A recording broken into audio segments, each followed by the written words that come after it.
Today, we're going to cover quite a few topics, and we'll be going in the forward direction. Here we go. We're going to talk about learning readiness and what does it mean, what is needed. We're going to talk about the brain-body connection, and I hope you've already heard of this topic before, but I'll explain everything when we get to it. We're going to be talking about what balance is, and of course, how does balance connect to learning? We're going to talk about how to spot sensitivities in children and their balance systems, the behaviors to look out for, how we can help these children in the classroom, at home, and hopefully we'll have some time for questions and answers as well. Are you ready? Please jump into the chat if you have any questions or speak up. I'll be able to hear you. But let us begin with what is learning readiness? Traditionally, we believe that around 6 or 7 years old in some schools, depending on what country you live in, children are ready to start formal learning. We expect that they are able to sit still at their desks. We want them to sit upright and have good posture, no slouching or being hunched over your desk. We want them to be able to manipulate a pencil, so have some sort of fine motor skills to get those letters down into their books. We want them to get along with their peers or their friends, to have some social skills. We want them to pay attention and focus. This is a thing that parents ask me most about. How does sensory processing connect to attention and focus? We want them to have the basics of reading and writing, just be able to name the letters, to know their colors, to be able to read a few words, write their name, those kind of things. Also depends on what country you live in, because different Francophone, Anglophone requirements are different. We want them to be able to communicate well, to express their needs, and we want them to have some sort of self-regulation. They need to know how to carry themselves in a classroom, how to get around, what is expected of them, how to manage their big feelings, all of that. And often we believe as adults that through continued practice, children will acquire these skills. And that's why, or what informs a lot of early years schooling initiatives. We want children to get enough time in so that they can practice. But what if there was more to learning these skills than we realize? What if it wasn't just the 1 + 1 equation? The more you practice writing, the better you get at it. The more you practice listening or paying attention, the better you'll be at it. This is where the brain-body connection comes in. And I hope you've heard about it. If you have, drop a thumbs up in the chat, and so I will know that it's a familiar concept to some people. If not, here we go. The brain-body connection is exactly that. The brain center or the hub is well integrated with the body, and the brain sends messages or signals or instructions down to the body, and the body sends information about the environment, sensations, how you're feeling inside, whether you're hungry or thirsty, all of your sensory information, your position in space, information about your environment back to the brain so that you can act appropriately and do what is expected of you. This back and forth between the brain and body is old science. We're very familiar with it, but we also believe for a very long time that the body was just a tool to carry around our heads, our big brains, where we could take our smart ideas from one place to another. And that's well and good. But luckily, science has found that every time we move our body, our brain releases or experiences a huge release of chemicals, neurotransmitters, and proteins that help our neural systems grow, neural pathways grow. So literally, by moving, the more you move, the more you're growing brain connections. It is incredible. The more you're strengthening those brain connections, the more complex movements you do, the more complex neural pathways you're growing. And this maintains our overall well-being, this back and forth between the brain and body. Now, Taylor and Trott were two occupational therapists that used the ideas of how the body develops and how that influences the brain in order to show parents and other therapists where we're starting and where we want to get to. So all of the things that I've outlined here, like the expectations we have for children and when they start school, their feeling, their ability to socialize and manage their emotions forms the very top of this pyramid. I like to call it the step-by-step brain-body development. It's also called the learning pyramid. And I call it this because I want you to understand, or I want you to see. It was really my aha moment, and that's what I'm trying to share here with you. I want you to have that feeling of, oh, this is where the skills we want children to have. But if we start digging down into how learning happens and how the brain and body develop together, we can help children achieve these skills in a much more different, fun, exciting way. It could really change the way we teach or interact with our children. Okay, on the top of this pyramid, we have our highest level of learning and engagement, social, emotional level. So your big feelings, your small feelings, no, all types of feelings, and your social engagements. In order to have your top of the pyramid, your level 1, you need to have cognitive functions. You need to have the ability to remember things, to know what's going on around you, to be able to problem solve, pay attention to things, and work on executive functioning. In order to have level 1 and 2, the brain and body must be able to move. You must have some sort of motor skills. You must have a connection between your sensory motor skills. So you must have a sense of movement and balance. And you must be able to coordinate the left and right sides of your body in order to have cognitive functions, in order to manage your social emotional states. In order to have level 1, 2, and 3, you must have some connection or development of your sensory processing skills.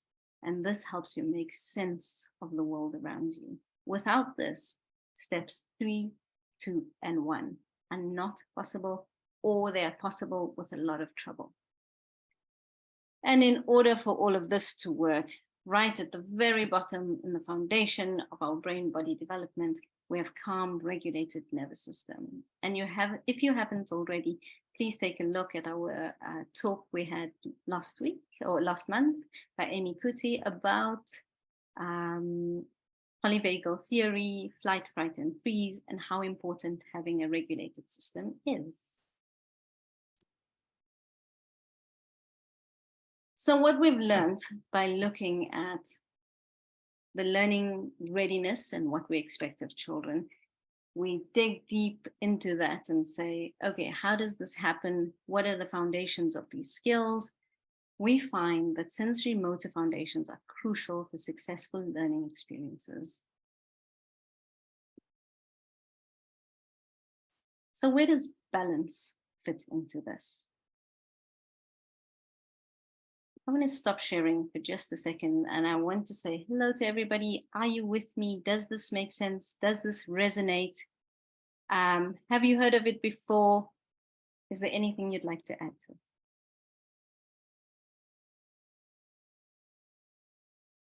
You're doing great.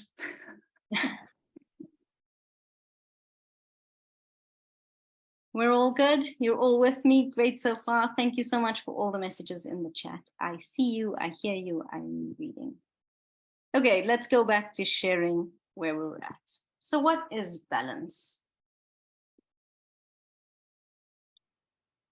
You have two types of balance. You have your static balance, that is what you're doing right now. You're sitting in one place, your body is completely still, and you're not falling over. so you're able to stay still. You have dynamic balance is when you're moving, to be able to move your head around and look, the teacher said something or mom called me. So you're able to move your head and still stay upright. Our balance and movement system is called the vestibular system, and it lies in your inner ear. In this image, you'll see the 3 canals, semicircular canals, that are highlighted in purple because it's one of my favorite colors.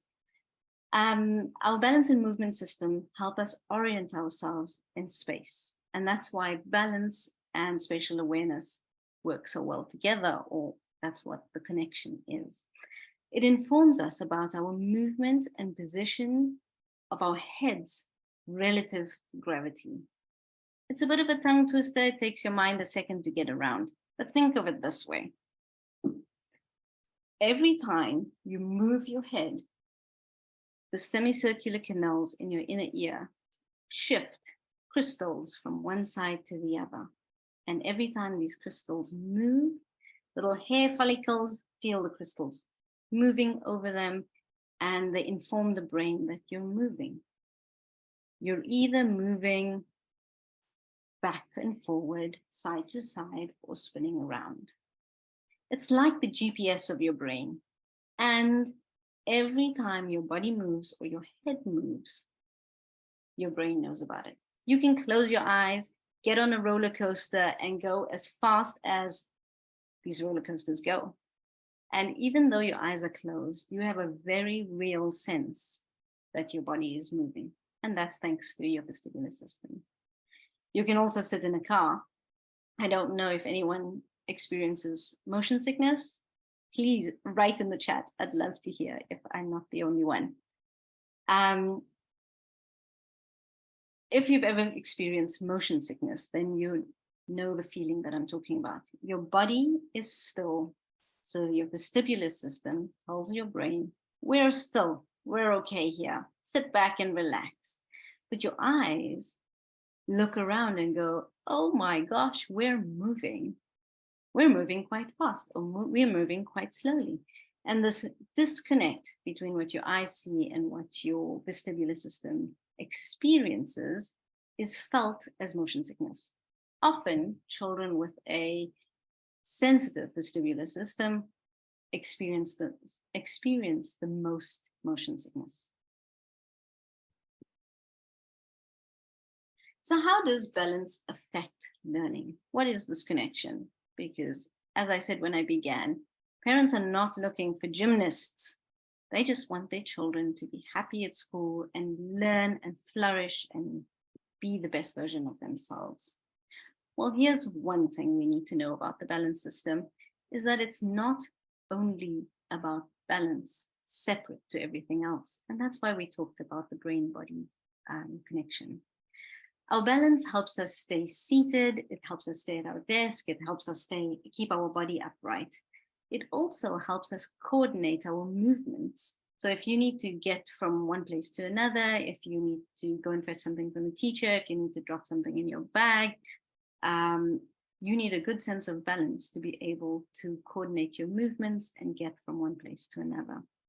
It also plays a role in coordinating the left and right sides of your body. So if you want to pick up a piece of paper and cut it with a scissor, you need to be able to have a good sense of balance to be able to use both sides of your body. And we'll talk more about that in a second. All of these skills that I'm going to highlight in the next 10 slides talk about the foundation skills for reading and writing, cutting, behaving appropriately in the classroom, doing what is expected of you.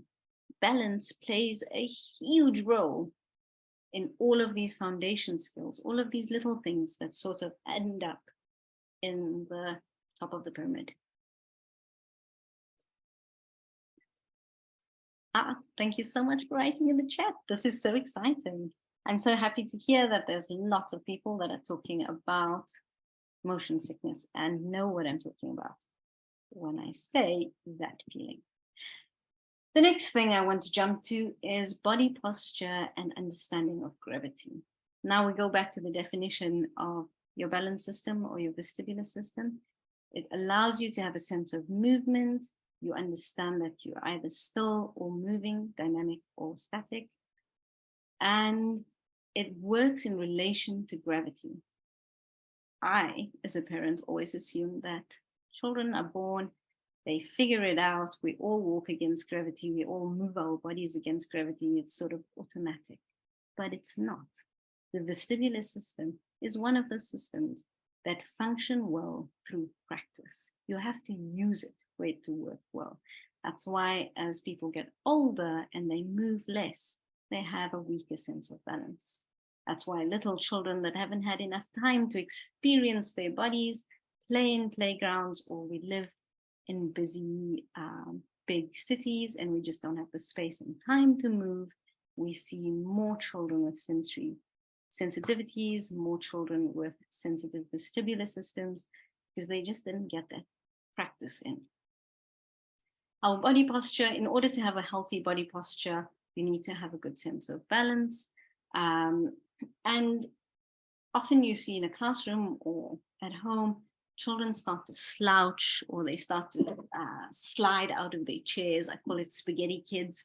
You know, they just like sloop out of the chair, or they find it difficult to move against gravity. Like if you see children on the playground, they cannot jump with 2 feet off the ground, or they find taking part in a skipping game or jumping game or climbing game quite difficult. If you have to walk outside with bare shoes, and just before the meeting started, another parent and practitioner talked about how important and how amazing it is to live in a place where children are allowed to be barefoot outside. So the more experience they get, the better their vestibular system functions and gives them better experience and preparation and foundations for learning.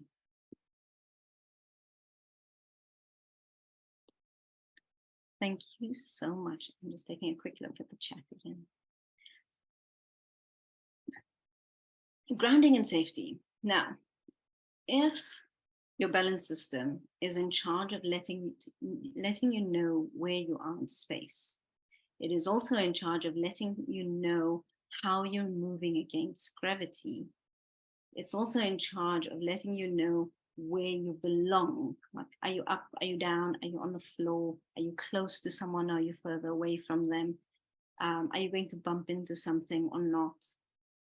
When your sensory system or vestibular system isn't working as it should, it's very difficult for a child to feel stable, secure, and have a good sense of well-being. It's difficult for them to regulate emotions because fear, anxiety starts to bubble up.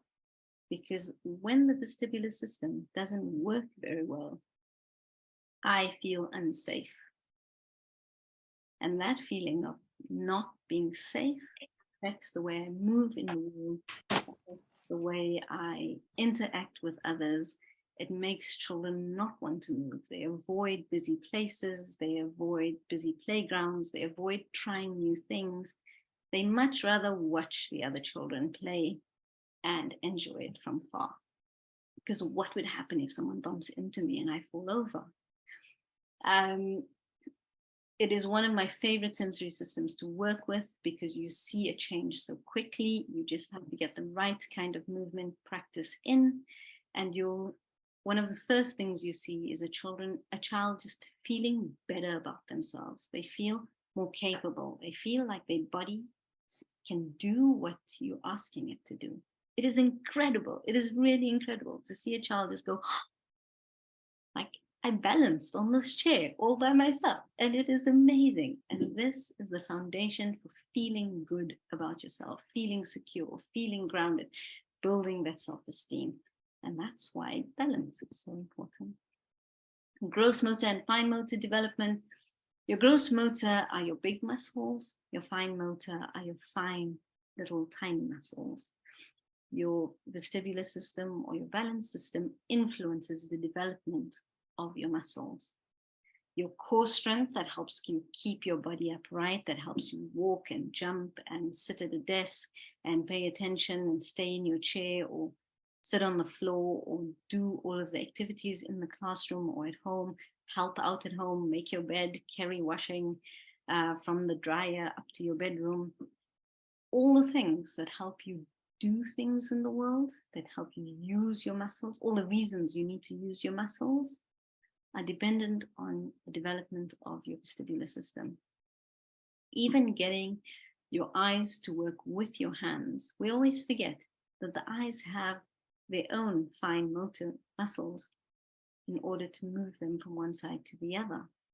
Getting your eyes to work with your hands is also dependent on your balance system. So besides just helping you get around the world and navigate your list, your to-do list, and getting done with all of your activities that mom or the teacher asked you to do, your balance system influences all of the foundation skills that help you to read and write. In order to move your eyes from one side of the body, in order to sit at the chair or the desk and read and write, in order to wrap your fingers around a pencil and manipulate it to make the right movements and gestures to form letters, are all dependent on your balance system. I wanted to put this one right after fine motor skills because, again, we forget that in order to communicate well, your first step is to actually have muscles that work well. Muscles in the jaw, in the tongue, in the lips, all help you make the sounds you need to make, help you express your needs, express your thoughts and feelings, express what you want to do next, your choices. It all seems like we want to work at the top and help children speak clearly. When in fact, we need to start at the very bottom and go, hey, do you have a good foundation? Do you have strong muscles that are able to work well together to coordinate the movements or the speech sounds that you're trying to make? Of course, if vestibular system plays a part in speech, it also plays a part in the auditory processing and sequencing of sounds. If we go back to the image of where your vestibular system sits, it sits in your inner ear, and it shares a pathway with the auditory system that connects to your brain. So all of your balance information goes through your all of your auditory information goes through your vestibular system and then gets translated and sent to the right places in the brain, which means that with a good auditory system, with a good balance system, you are able to have good listening skills. You are able to make sense of the sounds that you hear. You are able to spell the sounds that the teacher says because you can hear them one after the other. You are able to make sense of the instructions you were given because you can make sense of which part of the sentence came first and then second and then third. Without a good balance system, you lack the foundation to hold up good listening skills. Does that make sense? Are you still with me? The balance system also influences our ability to time and have good rhythm. And so children that clap in rhythm or clap to a song or create a beat or copy, I think my daughter used to play this in kindergarten, where the teacher would make a series of claps and the children would copy them. This is all training your auditory system, and it is dependent on your balance system and helps with auditory processing. And another important thing about the auditory system is when you hear sound in the background or you're not sure where it came from, you can turn your head to find the sound. And this is important because as human beings, we need to know whether we're safe. Our whole sensory system, its job is to keep us safe. So when you hear sound and you're able to localize that sound and go, oh, that's important. It's the fire alarm. I left the stove on. Let me run and go and put that fire out. Very important information. Or you hear sound, you localize it, you find out where it's coming from, and you go, oh no, that's just my neighbors being loud. I don't have to worry about that. So you're able to filter information and tell your brain what's important. Pay attention to this. What's not important, don't worry about it.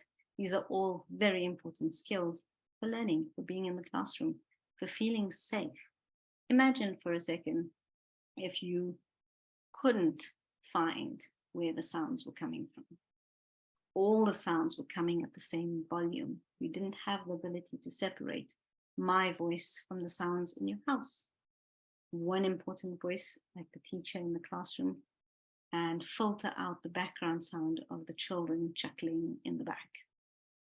Imagine if you heard it all at the same volume. It would make learning very difficult. It would make keeping up with the teacher very difficult. It would make spelling and dictation very difficult, or understanding math skills. You understand where I'm going with this. Auditory processing is dependent on a good functioning vestibular system, and that's how balance helps us learn. The vestibular system also plays a huge role in the functioning of our eyes. We have the vestibular ocular reflex, and this helps us to focus on one thing, even when our head moves from side to side. The vestibular system is inside your inner ear, and if you put your thumb out and look at your thumb, and then turn your head, but keep looking at your thumb, it helps keep that thing that you're focusing on in clear vision, in focused vision. And this is very important because we move our heads all the time. When you look at the board and then look down to right, when you're busy doing your homework at the table and mom asks you a question and you turn to hear what she's saying, can you bring your eyes back to focus? And this ability to move your head and keep focus is dependent on the functioning of your vestibular system. This, again, impacts the way we read, the way we write, the way we follow people in our environment. Like if you were at the park and you saw your best friend walking over there, you could look at your friend and go, oh, where is she going? Or what is she doing? Let me go and join.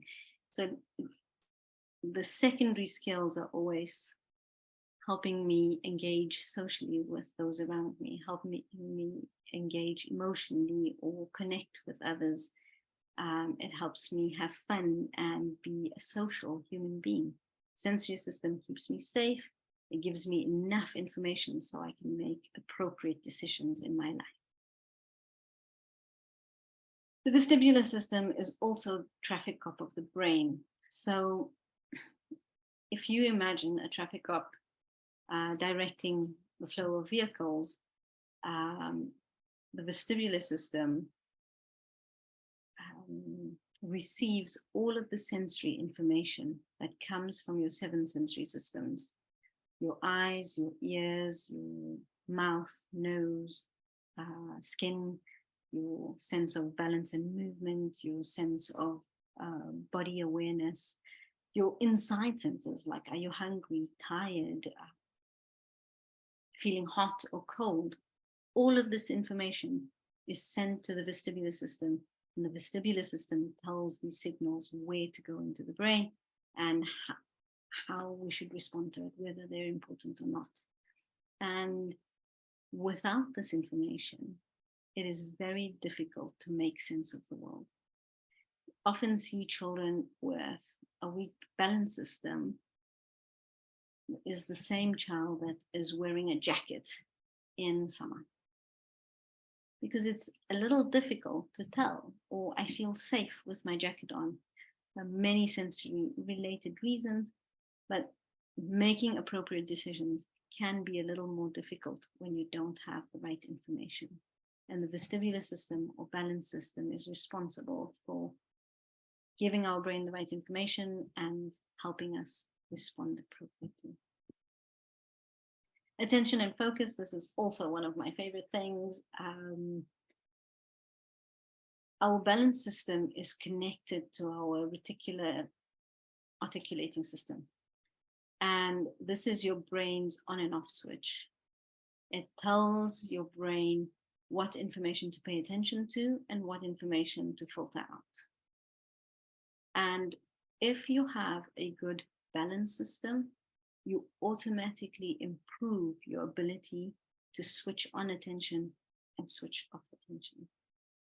9 out of 10 times in the cases that I've worked with in the past year, let's say, for example, when we improved a child's balance system and the functioning of the vestibular system, we automatically improve their ability to pay attention and focus in the classroom, pay attention and focus at home, really connect more fully with those around them, and be able to take part in social emotional experiences because they were able to switch on and switch off more appropriately. Spatial awareness in learning. So we touched on balance informs us of where we are in space. It informs us of how we're moving in space, and gives us a sense of where we are and where the rest of the world is. And it is very, very important to help us be able to navigate the classroom or our home or visit at a friend's place. And also helps us understand, if you have a good sense of space, it helps you understand how to write on a page. It helps you stay on the line. It helps you not squeeze the letters in at the end. It helps us form our letters correctly. It also helps us get a 3D image in our mind of the mathematical concepts that we're working on. If you have a good sense of spatial understanding, you're more likely to develop good reasoning skills. You're more likely to understand maths more easily, because you have your own personal spatial awareness, and that you can use to understand the world around you. I'm going to stop there just for a second and check in with you. Are you all okay? Are you with me? Is it making sense? Yes, let me check my chat quickly. We're all good. Fantastic. Oh, thank you so much. Amazing. Amazing to read all of your messages. All right, let's go back to how to spot this in the child and how we can help them.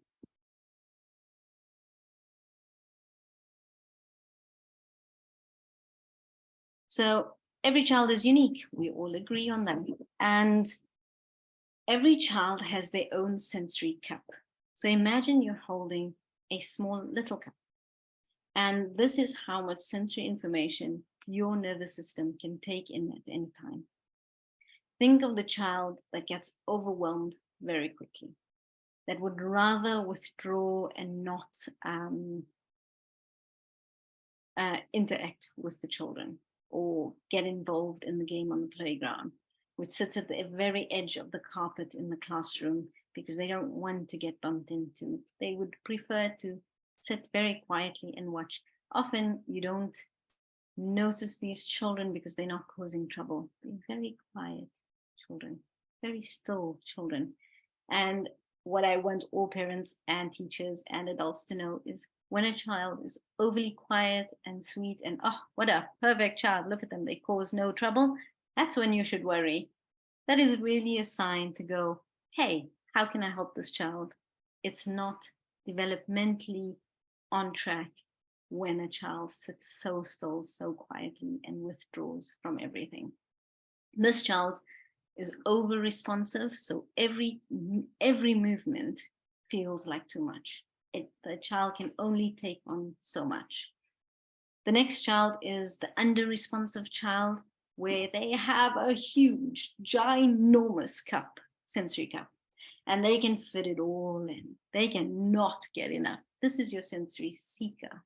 This child will move all the time. They jump and run and climb and spin and hang on to other people and fall over all the time. And they're hanging at a child, and one of my teaching experiences, that climbed the bookshelves and would sit up there and be like, hey, I made it. And we would have to really encourage the child to please stay at your desk. It is the safest place to be.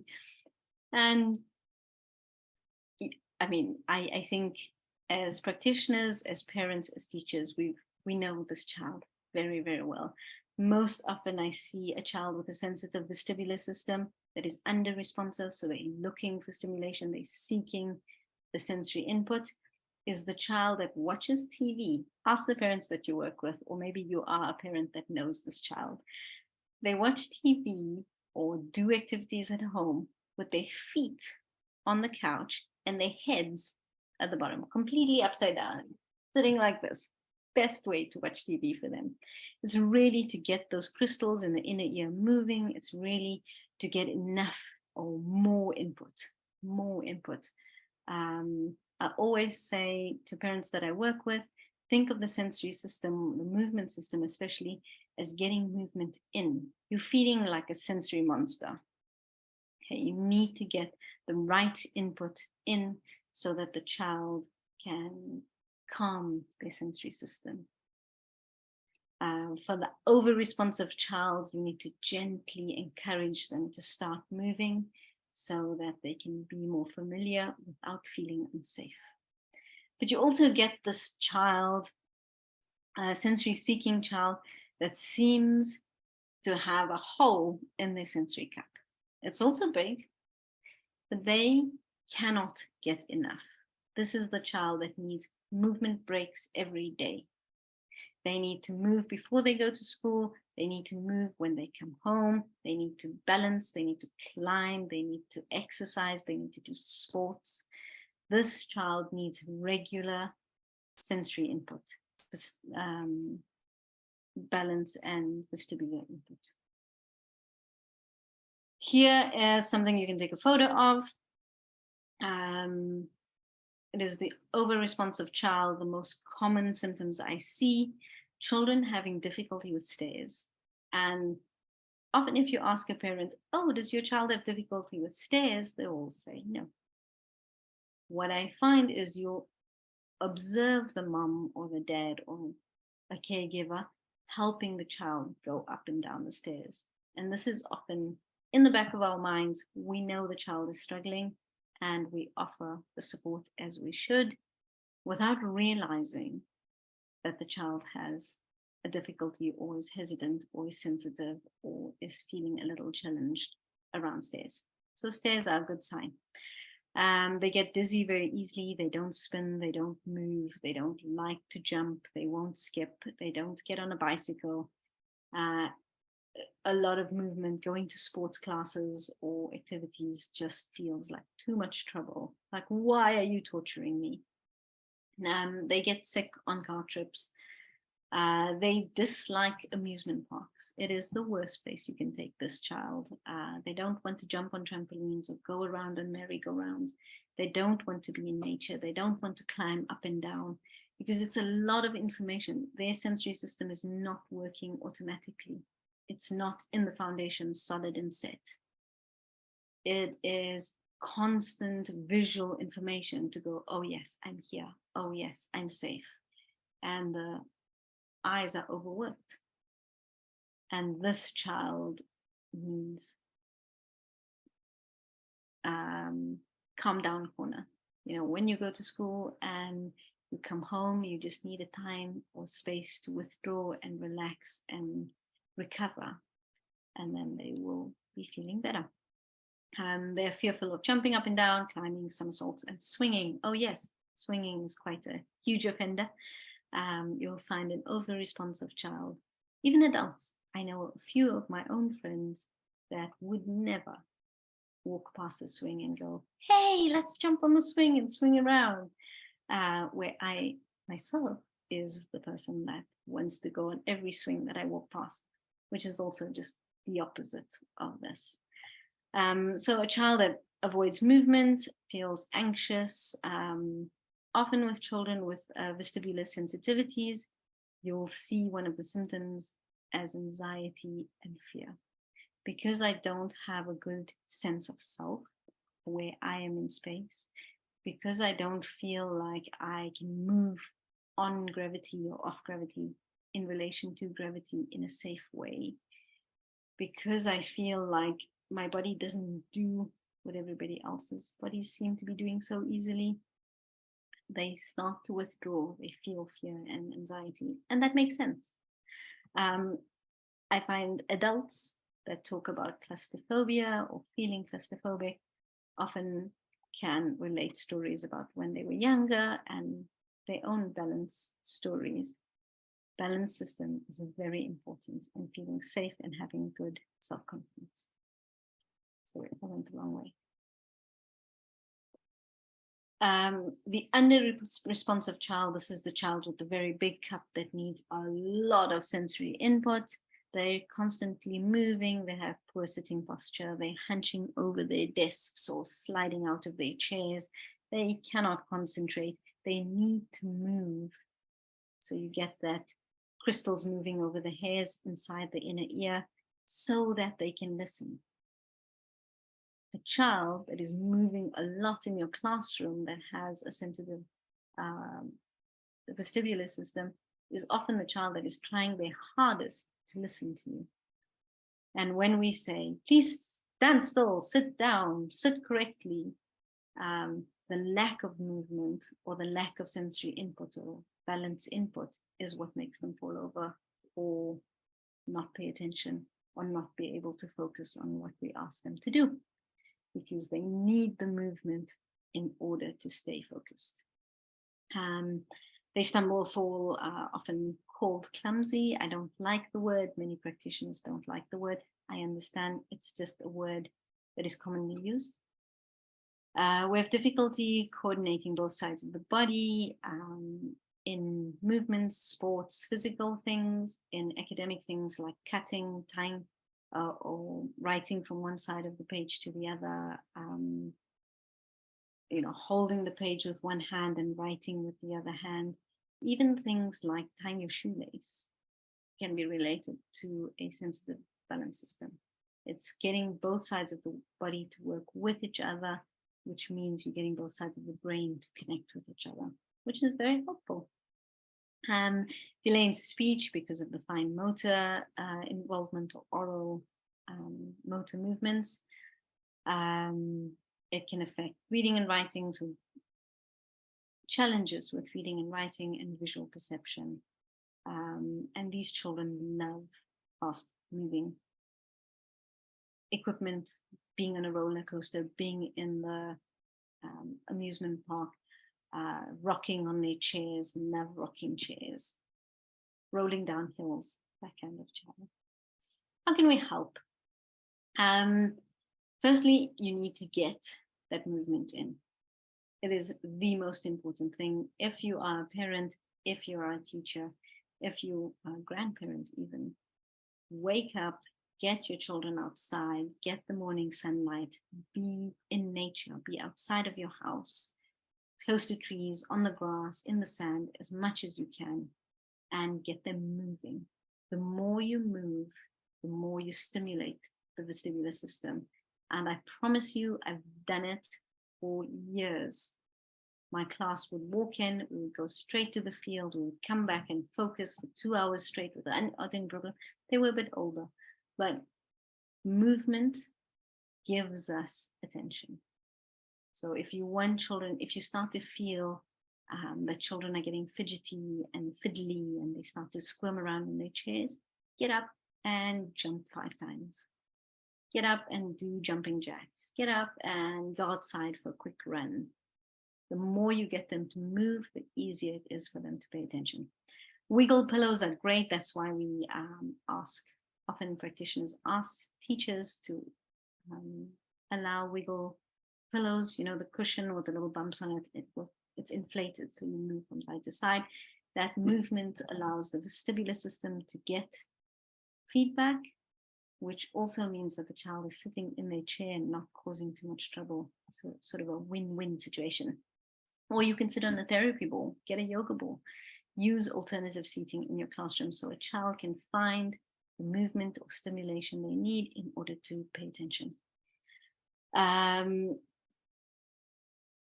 So some children need less movement. They are afraid of movement.